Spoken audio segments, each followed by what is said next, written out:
really is necessary. So a little bit about follow-up. First of all, there's two kinds of prospects: those who buy right away and those who don't buy right away. And I know that's overly simplified, but we all have had, if we've done this very long, we know that there's people that just join right away, like it doesn't take much of anything. And then others were like, man, I've been following up, I've been sharing it, they know this could help them, but for some reason they're just not like starting. So there's a couple of things behind that. For those who do buy or join the business or whatever right away, a lot of that is, number one, perfect timing. It's like maybe the doctor said they needed to lose weight, or they've been stressed because they need extra income, and you just happen to present it at a time that it's just like it was perfect. It was right when they needed to hear it. Another thing is, for those who buy right away, is you have really good rapport with them. So it's someone you know, that maybe you've been friends for a long time, maybe it's a family member, someone who really trusts you, they know what kind of person you are, they know your heart, so it's a little bit easier to speak to them and them join you. And an example of that is Della sharing with me. She's my sister, and she knew what I was going through with celiac disease, and even though she knew that I was getting healthier through my eating choices, she knew that the products could help me get even better. And she also knew that the business could really change things for me where I was in my life financially. So, because I trusted her, I took a closer look at it. Had she been some random person, I'd probably been like, and walked off, So a lot of times the people who join you instantly are those people who trust you. Or it's just really good timing, like they're looking for answers. So keep that in mind, and don't let it be a discouragement when people don't join you right away, because there's going to be some of those, but it's not the majority. Most people fall into that second category, or those who don't join or buy right away. It doesn't mean they won't. It just doesn't mean it's going to be an instant yes the first time you send that cold message, or you make that call, or have that coffee date. There's a few reasons why. First of all, it can be bad timing. Maybe they're going through family issues. Maybe they lost a job, or they're moving. There's all sorts of things that go on in life. We all know that, how hard things can be. So keep that in mind. It just may not be the right time. The second one is there may be a lot of distractions going on. Maybe you sent them a message and they completely forgot because the baby started crying, or their husband was like, hey, aren't we going to have dinner right now? And they completely just forgot that you had messaged them. It wasn't anything personal. So keep in mind that we think about Plexus all the time, and or if we've done this for very long, we do. So do keep that in mind. Don't take it personal, or try not to. I know we all do at the beginning especially, but let's not be as sensitive about that. Keep in mind, people have busy lives. The third thing is sometimes they don't say yes right away because we do a poor job of presenting. Maybe the focus is all on us instead of on them. Maybe we talk about what the business is doing for us, what the products have done for us, and we just go on and on about us, me, and we forget about, are we asking them questions? Are we seeing how, are we listening more than we're talking? Another thing is, maybe we just sent them, said, oh, here's the link to my website. And we didn't take care of them. Maybe that's kind of a amateur mistake. I think at times we all have done that, where we're quick to say, oh, check out my website, because we're excited, right? But it's overwhelming, it's impersonal, and half the time they don't fully understand the benefits that are in front of them when they have to navigate your website. Another one is maybe you put a little bit too much pressure. Maybe you were a little too eager, and it was a little overwhelming in the way you presented it. Maybe you kind of puked Plexus on them. And so maybe it just kind of was too much. Another thing is super long messages, kind of tying along with that. No one wants to read a novel. And most of us, when we first start out, we kind of send 15 paragraphs or testimonies that are as long as, a scroll. And it's like the shorter and little bits of information at a time, and then asking questions. That's how to go about it. But sometimes we do that at the beginning, and we have to learn from our mistakes and even go back and apologize and say, hey, I know I just gave you way too much information. I just completely overdid it. Can we start over? So we've all had that. So sometimes that's why it's a no. Another one is just bad skills. Prospects smell incompetence. I can't even say it. When we're incompetent, I can't say the word right. If we're unpracticed, we're unsure, our prospects are really going to pick up on that. So if a lot of times we have a lot of fears when we start our business, like, what are people going to think? Are they going to think I'm just trying to sell them something? Are they going to see my heart? And sometimes that can come through our tone and our posture as being unsure. And nobody is really going to believe in a product or even a business opportunity that you are not 100% sold on and confident about. And it doesn't mean that you're going to know everything at the beginning, because none of us did. But you have to at least have a core belief of what these products do. Even if you don't understand all the ins and outs, you need to have that belief so you can then project that confidence and that excitement so that they want to join you. So just a couple of thoughts on this. We cannot control bad timing when it comes to our prospects, and we can't control the distractions in their life, but we can actually work on our presentation, making sure that it's not a bad one, and we can also work on our skills. And so that is what we have to focus on with our follow-up. Now, follow-up begins when a prospect doesn't say yes right away. Okay, because when we initially contact them, it's just that. That's our first contact, whether that's in person, on the phone, coffee, cold message, whatever. That's the first contact. That's not follow-up. Follow-up's when they either ignore it, they say no, or they blow us off. Follow-up is then what starts after that initial contact. Now, there was a really neat kind of illustration that I wanted to share with you guys, and they talked about how there was this guy, he was going on his way to work, and he noticed a new billboard for the first time, and it was for an Italian restaurant. And this guy loved Italian food, but it wasn't a good time because he was on his way to work and he really didn't have time that day to stop by this new place. And so he, went home and all of that. Well, then the next day on the way to work, he saw the billboard again, and he's like, oh, that would be awesome, but I've got a meeting during lunch. I can't go today. Well, eventually he kept passing the billboard, and it kind of started just blurring into the background because it wasn't new anymore. But then later, he had a one of those door hangers for the Italian restaurant show up at work. And so he's like, oh, this is perfect. I'm going to take my family tonight, and we're all going to go. And he went. But it's interestingly enough, just because that billboard, he was interested when he saw that billboard the first time and the second time, but it wasn't the right time. He had other stuff going on. And then later there were so many distractions that it kind of blurred, and he kind of forgot about it until that door hanger showed up on his office door. And then he finally followed through and went with his family to this Italian restaurant. Okay, so the point of me sharing that is keep in mind that just because people don't respond right away, or they don't even engage you about things right away, it doesn't mean they're not interested, and it doesn't mean they're rejecting you. There's all sorts of factors about that. So there was a little thing I wanted to read because I thought I didn't feel like I could put it any better than the book does, but it says, does that mean that prospects are rejecting the billboard every day? No, it just means that that day is not their day. Maybe the timing will be better another day. We need this type of attitude when following up with prospects. Our prospects forget about us. Our follow-up reminds our prospects of our offer. And who knows, maybe today will be their day to take advantage of the offer. Follow-up means we can serve the prospect when they're ready.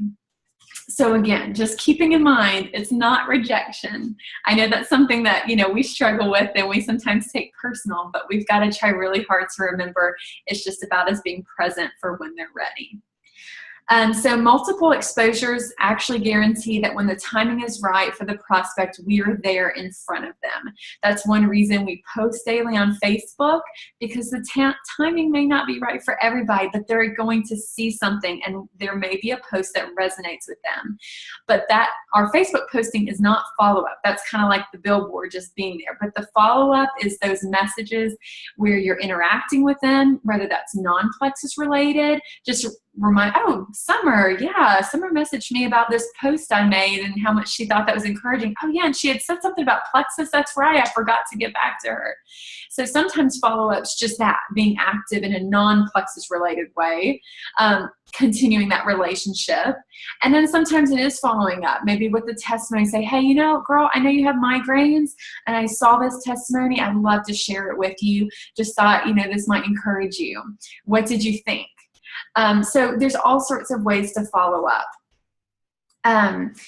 So what is follow-up? If timing is the issue in the prospect's life, then follow-up is just being there at the right time. Another reason to keep the relationship warm and open. I've had so many people, the timing just wasn't right. And then I happened to message them and they're like, you literally messaged me at the perfect moment. Like someone just told me like that, like they can tell like I've been stressed and I've gained all this weight. And when you messaged me, it was just like, you know, perfect timing. I mean, literally that's what they told me. So you just never know. So a couple of things I wanted to share with you that I have found, and this is just this was the book stuff that I shared with you, but I wanted to share, kind of get off that now, and share a little bit just about some things, a few follow-up ideas, and then how to close. You know, so again, we need to make sure that we are listening twice as much as we speak. So we need to remember, even though, yes, we're passionate about these products and this opportunity, it's not about us telling them everything we know. To be honest, most people don't want to know everything we know. If they want to know something, they will ask.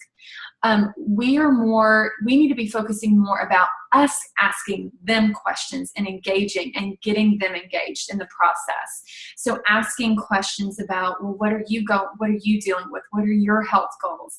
Is there something that you would like to see this help you with after you have already shared that initial, you know, contact with them? You know, following up with like a little short 5-minute video about why gut health is important, or a little 5-minute video about what the triplex does and saying, hey, I would love your feedback on this. I'm just curious what you think. Sometimes just short messages like that with the video link, asking them to get back with you. Again, ending those follow-ups, every single one of them, whether a plexus or non-plexus follow-up, ending it with a question to get them to get back, more likely to get back to you and have a conversation.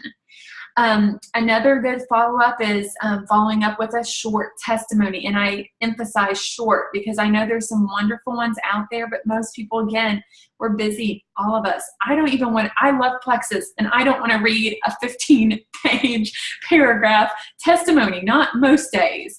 And not because it wouldn't be wonderful, but you know, these people are busy. So keep that in mind. Short testimonies that really hit their key issues that they have shared. So testimonies. Another thing is just when you see something good going on in their life, you know, like their kid had a birthday party, or they had a huge accomplishment. Maybe they graduated with their doctorate, or something exciting happened in their life. Reach out to them and say, hey, you know, congratulations on this. I'm so excited for you. That is a good way to be involved and show that you care about their lives besides just caring about sharing plexus with them. People want to see that you're genuine, that you really care, and you want to be involved in their life. And I know, like, I have over 1,000 friends on Facebook, and I know I can't be on every single person's page and see what's going on every day.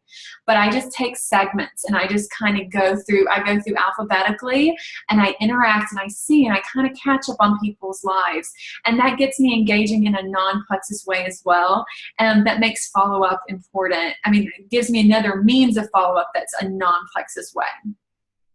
So a couple of things to adhere to when you're actually getting to the point that you're ready to close a lead. First of all, again, don't overshare. They don't want the ingredient, unless they ask, they do not want the ingredients list. They don't want a 5-page paragraph. They just want to know that this works. and that they can trust you to help them along the way. Just give them a taste. And I love this illustration I heard on one of the videos I listened to today on Follow Up. But they said, pretend you're feeding them hot soup. Don't pour it over their head. Feed it to them one bite at a time. That is so true with both Follow Up and leading into the close, which is helping them start on the products.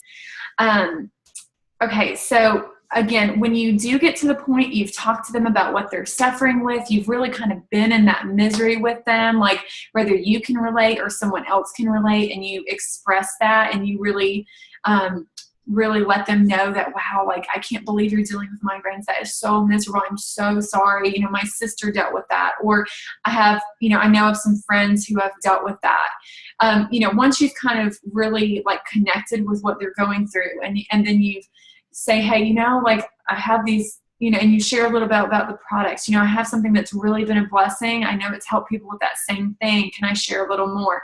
And you've gone through that process, and you're at the point that you're ready to close, like they see that this could help them. This is when you assume positive intent. So you can say something like, hey, I know you're so ready and to get some relief from these migraines, or whatever it is they're dealing with. And just say, would Tuesday or Thursday be a better day for me to call and help you walk you through this process? Or even you can say, hey, is now a good time for me to jump online on a phone call with you and just walk you through the easy online process so you can get started? I'm so excited for you to get some relief. So just saying, assuming that positive intent, because it shows that confidence, it shows your posture being strong. So that's really how you can close your leads. So that's just a little bit of the book I'm reading. I'm not done with it yet. If I run into some more good stuff worth sharing, I'll definitely, maybe we'll do a follow-up to the follow-up call. But I just wanted to at least share those tips. And I wanted to stop for a second and see, I know, Donna, you've been doing this for a while. Michelle, you have as well. And even if you haven't been doing this for long, I would love to hear, maybe just, especially for those of you who have been doing this, Michelle is almost gold, Donna is gold, Della and I are both senior gold. I would love to hear, first of all, from you guys, maybe your one big tip, or the thing that you just feel like this is crucial to know about Follow Up. And then in those of you who have been doing this maybe a shorter time, if there's something you also would like to share once we go through those people, then I'd love to hear if there's something you've watched in a video or just something you've learned. So let's see, Donna, let's start with you. I'm going to unmute you, but if you'll just share just one, tip that you'd like to share with us. Okay, so my one tip, of course, is always to be intentional when I'm posting. I don't want to make them feel like I'm selling them something. I want them to hear my heart. I want them to know that this is about them and not me. When I'm following up as well, I always find a way to, when I'm following up, I don't want to make them feel like when I'm following up that I'm trying to sell them something, if that makes any sense. When I do that. But it's, how are you doing? How are you feeling? Then it's, did you have a chance to watch the video that I sent you, or the article that I sent you? And that seems to work really well for me. That's what's been working well for me. Yeah, that's so wonderful, Donna. And that's true, because like you said, no one wants to feel like they're being sold or convinced. And, it's one of those things that, like, sometimes we fall into that of, like, I've got to convince them this is what they need, but it's more connecting. And I think you've done a wonderful job of that. And so I appreciate you sharing that. Okay, let's see. Michelle, I'm going to unmute you and let you share what you think. Well, I do go with the intentional, not wanting to sell, trying to be really patient and listening to them, and trying not to make it a rushed experience. Trying to let them know that I'm not doing this for me. I'm doing it, so that their health is better. Let's see what else. There's one other thing. Following up. Following up has to be not necessarily good timing kind of things. I don't rush to follow. Like if they message me, I wait a little bit, message them back, so that I'm not seeming like a vulture, that I'm ready to pounce on them. So just those little things of just being patient, being intentional, being a good listener, and also being a good friend to them. Mm-hmm. Yeah, those are all wonderful things, definitely. Yeah, you and Donna are both really good at that. And it's apparent because your teams have grown so much and you've had so many people who have not only been on the products, but also who are like really wanting to share with others. And so I think you both have done a great job of sharing your heart and taking that time, to in those relationships. So thanks for sharing that. Thank you. Okay, Della, I'm going to let you share. Let me unmute you.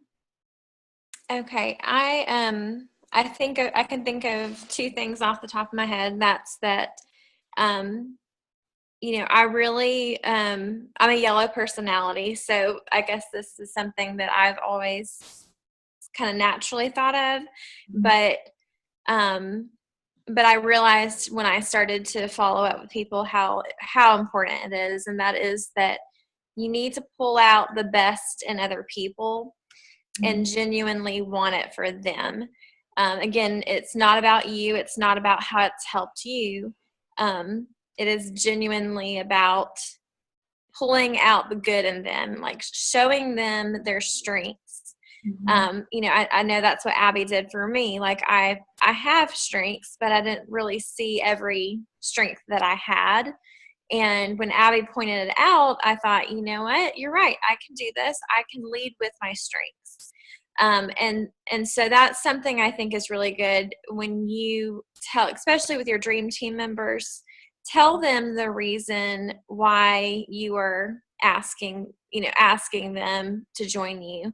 I think sometimes we get insecure and we think, oh, well, if we pay them all these compliments, it's going to make us look like we aren't as secure. But that's very opposite. In fact, if you're secure in yourself, you can pay other people compliments all day and it not make you feel any less secure.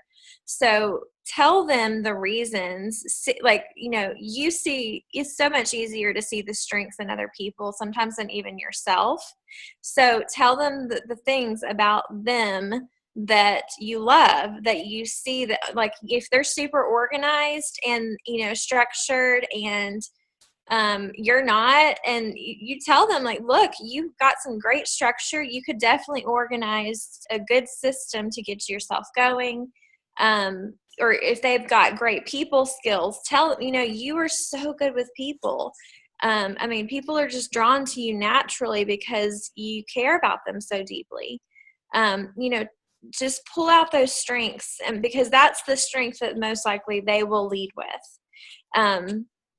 And then the other thing is, I think, be like Donna said, be intentional. Like if you know that they are a more medically minded person, share like a medical article with them, and say, hey, could you, besides Plexus alone, would you just take a look at this article? Or if they're more of a holistic minded person, send them a video that is more holistic minded. Just, cater to what interests them and where they're at. This is not about our favorite things. This is not about what speaks to us. This is about what speaks to them.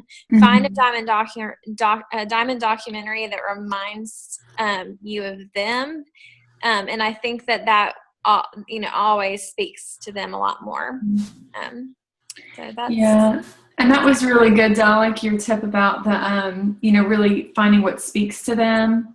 And a lot of that, we're not going to, unless you just know the person very well, you're not going to really know that unless you're asking a lot of questions. And, they're going to tell you through the things you ask them. If you ask the right questions, you're going to find out what motivates them. Is what motivates them losing weight, or is it just getting healthy in general?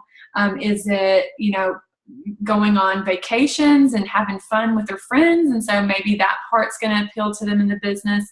Or is it like paying off debt and it's more about the numbers and the and those things? And I know just to kind of go on that point, Most people I run into are not very, we talk about the color personalities, aren't very green, like they want to know all the facts. But I did run into one recently. He wants to know a lot more facts than I even want to know, because he's very science, like analytical. And so I've been throwing articles his way, and he's been reading them 5 or 10 times. And, and for me, I'm like, I would not want to read all those articles, personally, because like, I just need to hear the testimony. I need to have a basic understanding, and I'm good. But, you really do have to cater to whoever you're talking to and really find out what drives them, because here he is wanting a lot of scientific information, and if I just throw him a whole bunch of testimonies and that's not what he's wanting, that you close a door. So you really do have to listen to what it is that they're wanting. So I think that's a good tip. Okay, so we'll see. Tammy, I know you haven't been doing the business very long, but I know you've had, good success with what you've done so far. So do you have anything that you've learned either from a video or just from your experience that you're like, you know what, this is what I've learned so far about follow-up and how, like, this is a good tip, or this is something, I've learned? No, just basically what Michelle and Donna was talking about, and you also. I'm just learning from you guys, trying to listen to them and see where they're coming from and what may help them, and try to send them information of what would be pertain to them. Mm-hmm. Yeah, that is so crucial. And it's one of those things, you're early on still, and so it's, you're going to grow in that area as well, and you have stuff to share with us, so I'm excited to see like where you go and how that grows for you as well. Let's see now, Sarah, let's see, let me unmute you. Was there anything we shared tonight that, really stood out to you, or anything that you have learned that you're just like, hey, this is a great tip? Yeah, actually, really what you said about like being short in responses and things like that, it definitely like resonated with me, because there was one, I tend to like send really long things, which is kind of bad. And then another thing that I've kind of run into is that you just really have to make it personal, like it's you, because there's so much that you don't know, especially at the beginning, and especially with me, like there was such a big learning curve. So like there was a lot of stuff that like you guys had shared, and so I would kind of like, where you can copy and paste some information just to kind of to make sure that I wasn't telling somebody wrong. But I actually was talking to one of my college friends about Plexus, and I had done that, and I had tweaked it a little bit, but apparently it didn't sound anything like me, because he told me that I sounded like a robot. Oh. So that was just kind of like a wake-up call that I really needed to like actually go through and make sure that it actually sounds like a conversation that I would have, and not just like, oh, here's all of this information that I found somewhere else. So. Yes. No, and I think that's a good point, is sometimes we, because we're busy too, or we're just not sure how to navigate things. Yeah. And we all get into that mode of either we're in a hurry, so we copy and paste it, or we just, we think, oh, this sounds good. And like you said, getting to the point we realize if it's not something we would actually say in real life, then we shouldn't type it or copy and paste it. And I've had to learn that too, because, it's just like, I have to say, if I would not verbally say this to somebody, I don't need to type it. Like if it doesn't sound natural, it's just not going to come across the way I intend it, even if it's good information and I mean well, So yeah, very good point. Yeah, very good. Well, guys, let's see. We've got about 5 minutes left. Della, I didn't know if you wanted to discuss, some of the things that we were, kind of looking at. Oh, wait, Sarah came back on. I didn't know if Sarah had anything she wanted to share. What? No, I'm okay. Oh, okay. I just want to make sure. Sorry, I knew you were. Oh, there it goes. Jumping. Kaylee, we were talking about things that we had learned about messaging and following up, and like kind of like things not to do, things to do, and like we were just kind of learning from each other. What are some things that you have learned so far? The biggest thing for me is like what I talked to you today about mirroring. It's always been something that I have to work on because I tend to get a little long-winded with my messages and stuff. So just really paying attention to how they're responding and keeping the conversation moving that way. So that's been the biggest challenge for me that I constantly have to work on. So yeah, I think that's one we all do. Yeah. Yeah, I looked back at my first messages, or my first, I think, probably 3 months of messages, and it was like, it's no wonder nobody responded to me. Like, I sent the paragraphs. So I get it. Well, and I'll say this, I remember it was probably about 6 months ago, I was talking with somebody, and she also did network marketing, but it was kind of through promoting like Disney cruises. And she kind of prospected me through my process of trying to prospect her in terms of the products. But she tried to prospect me for this Disney cruise, but she sent a very long message, and it just hit me. Like, this is how people feel when I send them a long message.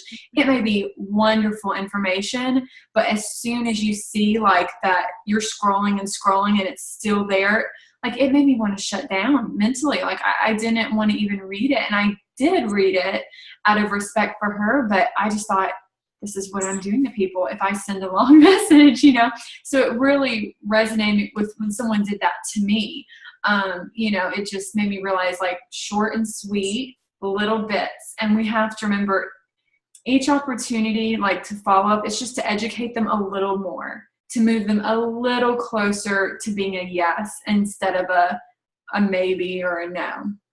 And so if we don't feel like we have to tell them everything up front, and it's just about asking questions and building that relationship and educating a little as we go, then it's going to be a much better process for everyone involved. So, but yeah, wonderful tips tonight, guys. I really appreciate all your input.